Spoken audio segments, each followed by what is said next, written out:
What's up guys, Apoptosis808 back with another WoW Classic Rogue Guide video. So this time, this is a gold making, it's a guide, but it's also an add-on to my last Blackrock Depths pickpocketing video. What I wanted to do with this video is actually show you guys a couple of extra things that you can do in Blackrock Depths to increase that gold per hour on a few of these if you're lucky. So the three things I wanted to actually show you guys was, one, killing the elementals in Blackrock Depths can actually yield a really good loot. That's elemental fire. They also have a chance to drop greens, hearts of fire, essence of fire, so those are really worth killing along your way. I'll show you which ones I like to kill and a couple of tricks and tips for that.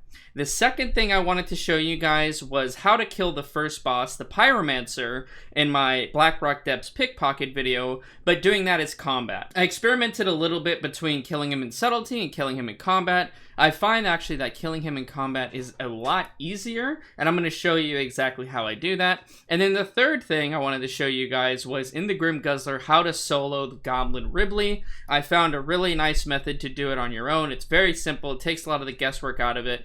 Ribbly can drop a 16 slot unique bag. He can also drop greens. He's guaranteed to drop one of the two, so I recommend killing him in your pickpocket runs every time, just to increase that gold power. It's really simple. I'll show you guys how to do it. So the first thing I want to show you guys here is how to kill the elementals and which ones specifically I like to kill. There are 5 total fire elementals that'll be on your pathway if you follow my Blackrock Depths pickpocketing plus video. 3 of those will be the destroyers and 2 of those will be regular fire guards. So the first fire elemental you're going to encounter is actually right through the first door when you pick the lock. It's a destroyer that patrols back and forth. For the destroyers specifically, they're a little bit tougher, they do a bit more damage, but what you can do is actually just pop Adrenaline Rush and Blade Fury on this first guy and burst him down real quick if you're combat. If you're more of a subtlety spec, using Cold Blood is just fine as well. If you pop these 5-minute cooldowns on the first one, they should be up by the time you hit the Pyromancer.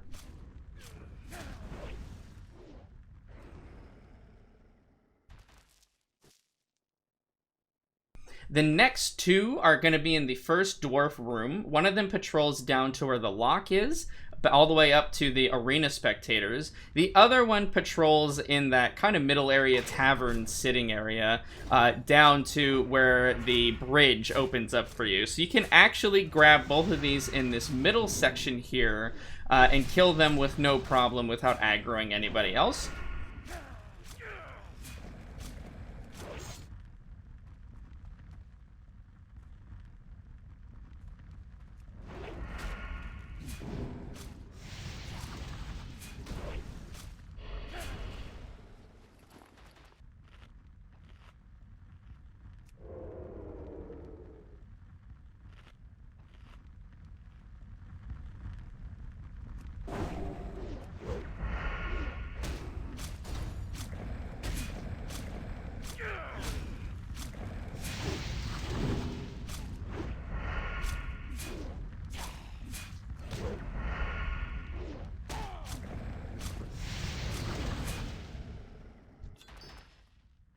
The fourth elemental is actually patrols the hallway where the Pyromancer is.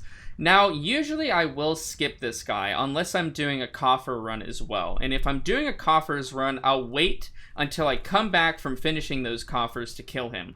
The reason why is because on this destroyer, if you pop Adrenaline Rush and Blade Fury, you're not going to have those 2 up for killing the Pyromancer boss. So if you pop your cooldowns on this guy, they're not going to be up in time to kill the Pyromancer. The Pyromancer is guaranteed gold per hour, so I value killing him over killing this fire elemental. If you're geared enough, or if you've got the precision to stun lock this guy, it's not too difficult. You can do it. For the most part, I usually just end up skipping him or doing him later on in the run. Now the last elemental is a fire guard that's located after the bridge. He's located in the sort of second tavern area where Anger Forge is at.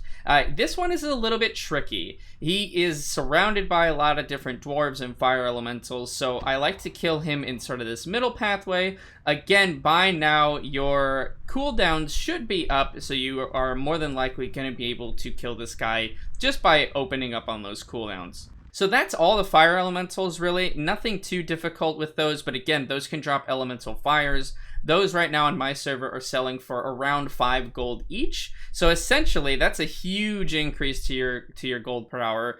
This does increase your runtime by about 5-6 minutes or so, depending on how quickly you can kill them and which ones you do decide to kill. Now, the second thing I wanted to show you guys was killing the first Pyromancer boss as combat. So like I mentioned before, this is a pretty simple thing to do. The previous guide I showed it as subtlety, as sort of a PvP specialization. He's actually a bit easier to kill as combat. Essentially, all you want to do is open up on him with either cheap shot or ambush, depending on if you're combat swords or combat daggers, and then just pop Adrenaline Rush and Blade Fury, burst him down, and it'll be a pretty easy loot for you. You do still want to go ahead and interrupt those Molten Strikes every time you can, because those do put a dot on you.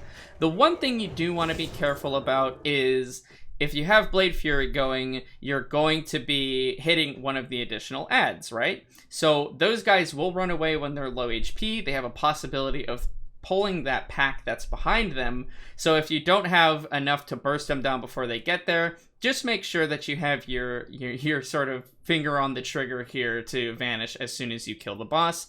Pretty easy, simple kill, nothing much to it, but I just wanted to clarify that for you guys.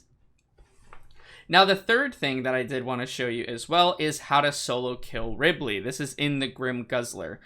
He's somewhat of an interesting boss. I believe he's actually for a quest, but he's still worth doing even if you don't have the quest, because like I said, I believe he has around a 20% chance to drop a 16-slot bag that's unique. So if you don't have that already, if you're still working on 16-slot bags, it's a great one to pick up. If you need some for your bank, it's a really simple and easy one to get. If you already have it, though, he is still worth killing because he is a really fast kill and he drops a green item. So that green might be able to sell for up to a gold or 2, depending on if you're lucky. Now, what you want to do to kill Ribbly is stand on his left side as far away as you can. You'll sort of be near his cronies. And you just want to get that chat bubble to light up. In order to activate him, all you have to do is talk to him. Now, when you do, he and his 3 thugs are going to start attacking you. As soon as you talk to him, what you want to do is activate Sprint. You're going to run around and up the side of the Grim Guzzler, jump to the table that's behind Plugger, and then jump on the sort of half wall that's there. His cronies are going to go back to where they spawned, but Ribbly is going to stay aggroed to you. After you see the cronies run back down, all you have to do is jump back off the table. I like to run over to the Thorium Point Dwarf, and it's just a kind of an easy, nice place to kill Ribbly, and then that's pretty much it. Usually when I go into the Grim Guzzler, I will talk to Ribbly first before I start pickpocketing anybody, because I do like to pop whatever cooldowns I have to kill him, just to make that go a little bit faster. Usually, if you kill him and then you do the entire pickpocket run of the Grim Guzzler, you'll have your cooldowns back up for Plugger to finish off at the end there. If you don't, you can just go ahead and pick some locks on your boxes and sell stuff while you're waiting for them to come back up, so you don't lose any efficiency. So it's a really simple kill. He's really pretty easy to do once you've got this strategy down. I have seen some comments online that say that sometimes this glitches. If it does, just make sure you have your Vanish ready. So again, guys, that's pretty much it. I hope this guide helps you out a bit and makes this Blackrock Depths pickpocket run even more lucrative for you. I know right now with Phase 2, a lot of people are racing to try to get that epic mount so that they can outrun people. I don't blame you. Blackrock Depths is a super great way to get your money. But until next time, you guys, thanks so much. I appreciate it. If you have any questions on this run or any other ones, feel free. You can check me out at twitch.tv/apoptosis808. Feel free to comment down below or in my Discord, and I do appreciate the subscription. Thanks again, guys. Take care.